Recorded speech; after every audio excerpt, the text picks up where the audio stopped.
Bonsoir à tous, bienvenue ce soir dans le Grand Genève Show de ce dimanche 16 mars. Vous le voyez derrière moi, le drapeau tunisien, spécial Tunisie dans le premier quart d'heure de notre émission de ce soir, puisque j'ai le grand plaisir et l'honneur de recevoir dans un instant le président de l'Assemblée nationale constituante de Tunisie, Monsieur Moustapha Benjafar, est déjà venu il y a 5 ans dans notre émission.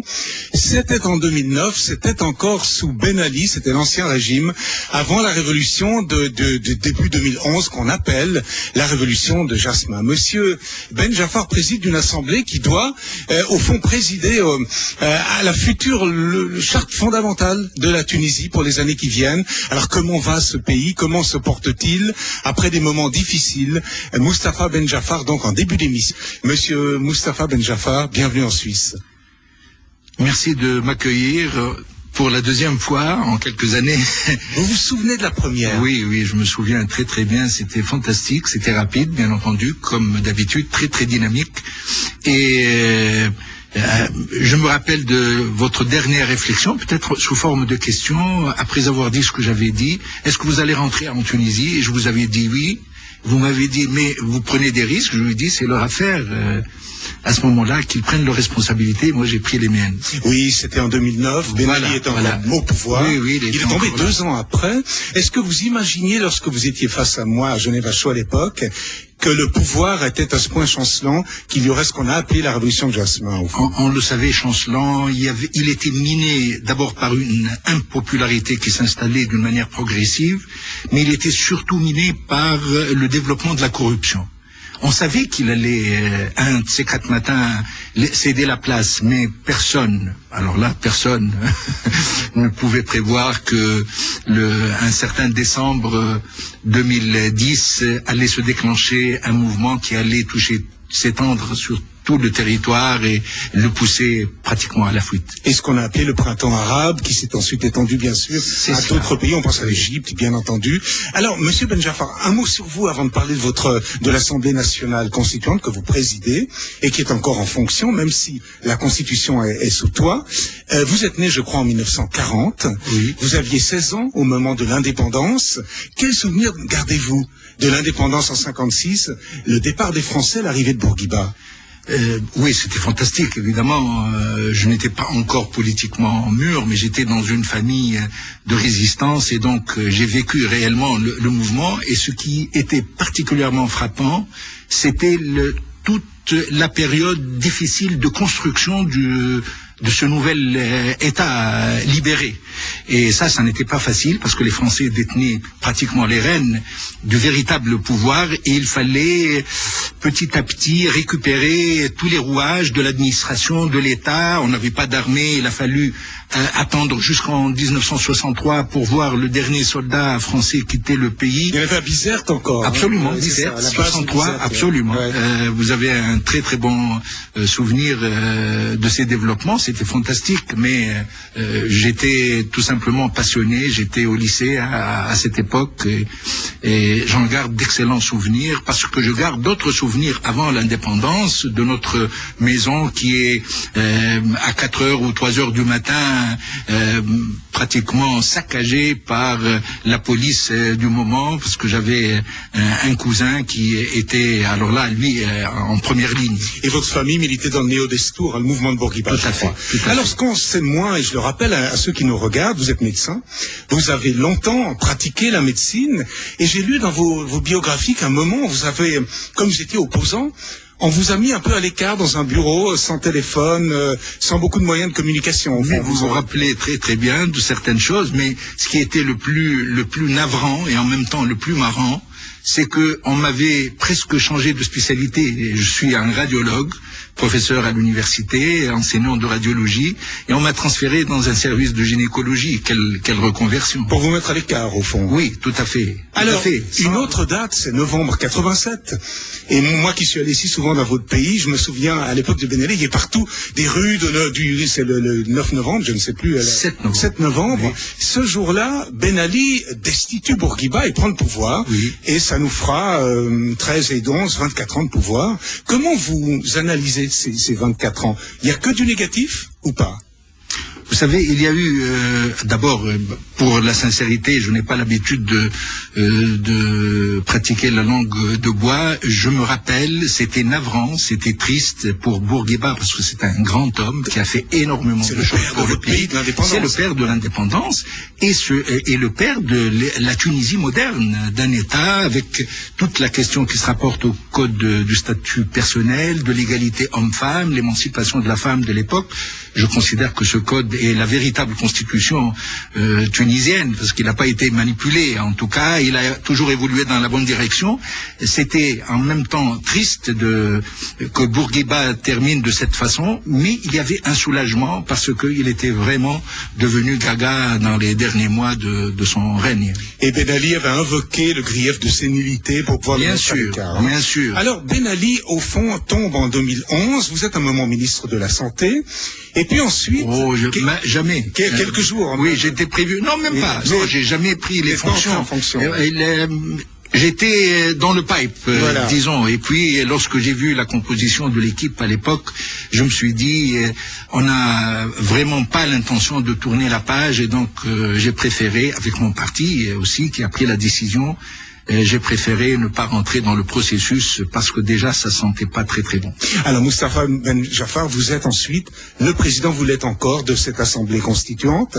Alors ça rappelle des précédents prestigieux, on pense à la Révolution française, on pense à la France de 43-44 et on pense... Nous avons eu à Genève une nouvelle constitution, avec une constituante. On aura l'un des anciens, Alberto Velasco, sur ce plateau tout à l'heure.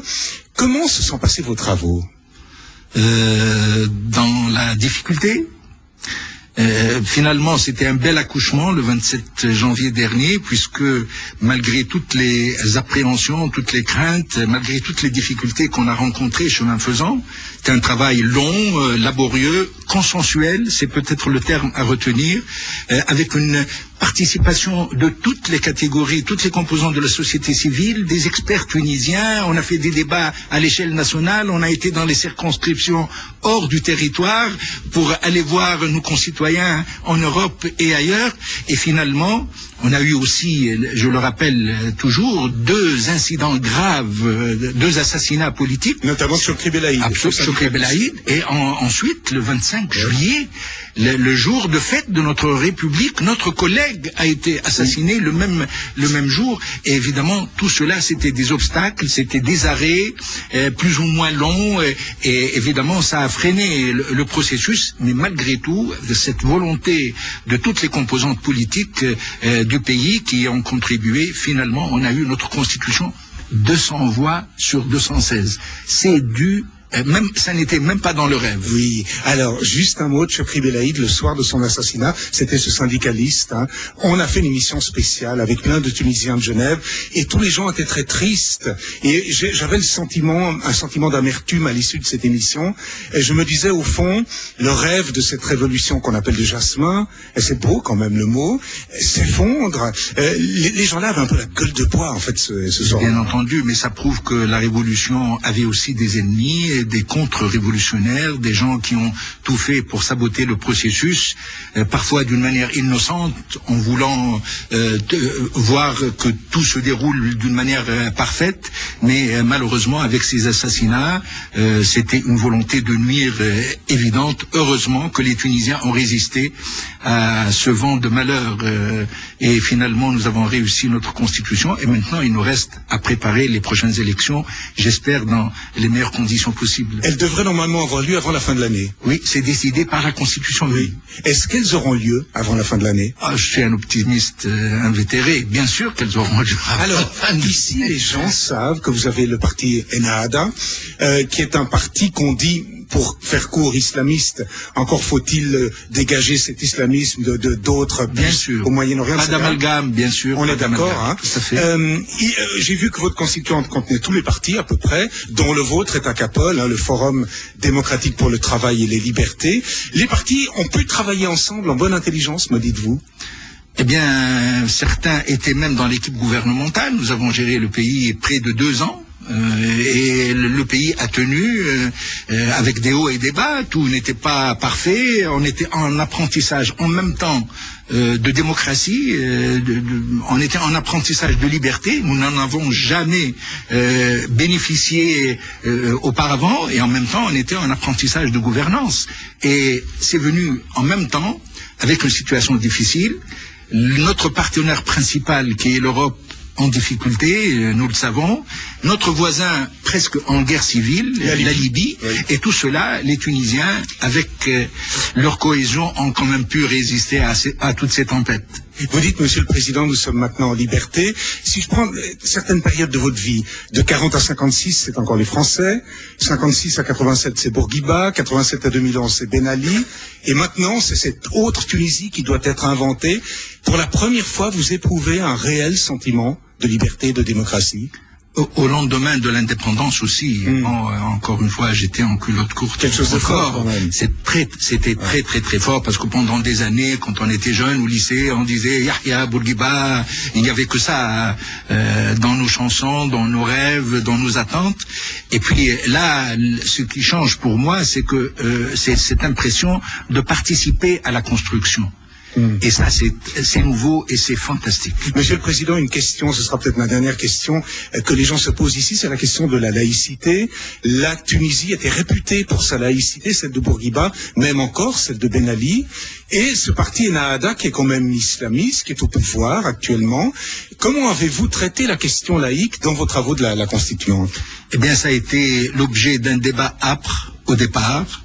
Et petit à petit, on est arrivé à ce consensus. Et ce qui est fantastique, là, on peut faire même très brièvement la comparaison avec la première constitution qui a été faite qui a été adoptée en 59, qui a pris à peu près de 3 ans pour être élaborée. C'était à son époque, c'était une belle constitution, mais elle était pratiquement imposée par une élite qui a travaillé. Aujourd'hui, ça n'est pas du tout le cas. Tout le monde a participé, et ça, c'est tout à fait nouveau, et c'est l'élément le plus important pour la Constitution, y compris le contenu, évidemment, qui garantit toutes les libertés, qui crée une cour constitutionnelle, des instances régionales avec une régionalisation du pouvoir local. Tout cela est fantastique, mais je pense que la principale qualité, c'est que c'est une constitution de toutes les Tunisiennes et de tous les Tunisiens.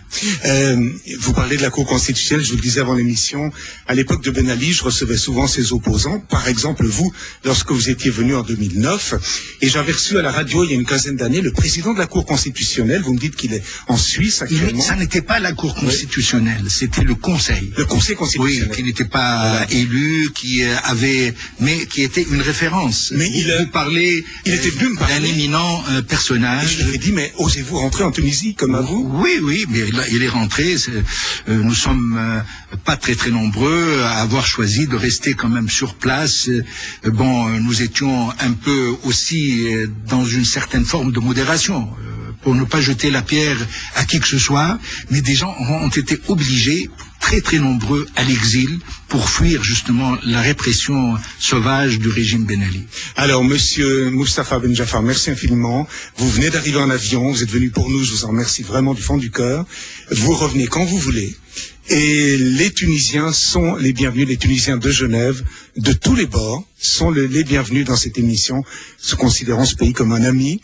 Et je vous souhaite un très bon séjour en Suisse, très bref. Mais aussi, bienvenue à tous les Suisses en Tunisie. On ira faire Tunis. Il fait très beau, et le meilleur accueil leur sera réservé. Monsieur le Président, merci beaucoup. Excellente soirée. À bientôt. Merci. Au revoir.